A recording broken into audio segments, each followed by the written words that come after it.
Kasama po sa ipinakita ng prosecution, yung pahayag ng si Baste Duterte na kuno ay isang ulo lang ang kailangan nila. Ang ulo daw ni Bongbong Marcos. Okay. Literal yun Ano ba? Pwede bang figurative yun? Sige nga, hanapan nyo nga ng ibang meaning ang statement na yun na si Baste Duterte.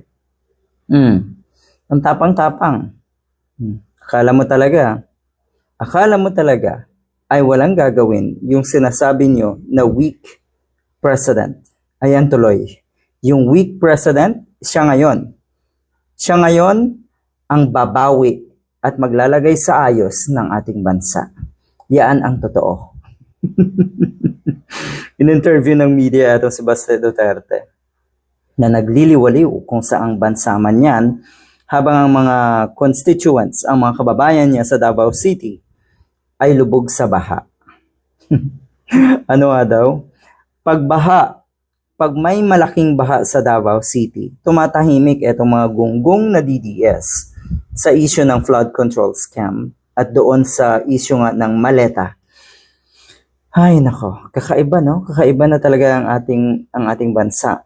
Totoo na malalagay sa ayos ang ating bansa kapag wala na itong mga Duterte. Kapag wala nang kapangyarihan itong mga Duterte. Sa tingin ko, malapit na yan. Nako po. Yaan po ang pinagpuputok ng butsin itong mga Duterte katulad na si Baste Duterte. Ang sinasabi nga, pag hindi daw makatakbo sa 2028 itong si Sara Duterte, for whatever reason, natawa tayo doon sa for whatever reason, pero alam nyo kung ano ang rason. Ay si Baste Duterte daw ang magiging panlaban, pambato nila na ngayon ay PDP Laban National or PDP Laban President na nga daw at ang si Baste Duterte. Good luck. Pero balikan natin yung kuno ay ulo lang ni PBBM ang kailangan ni Baste. Yun po ay maliwanag na pagbabanta rin. Yun po ay maliwanag na nagmamalaki na akala mo ay kaya mo. Noon, ganyan ang sinasabi natin si Baste Duterte. Pero ngayon, ang sinasabi nila, tinatakot daw ng gobyernong ito, ng presidente, sila.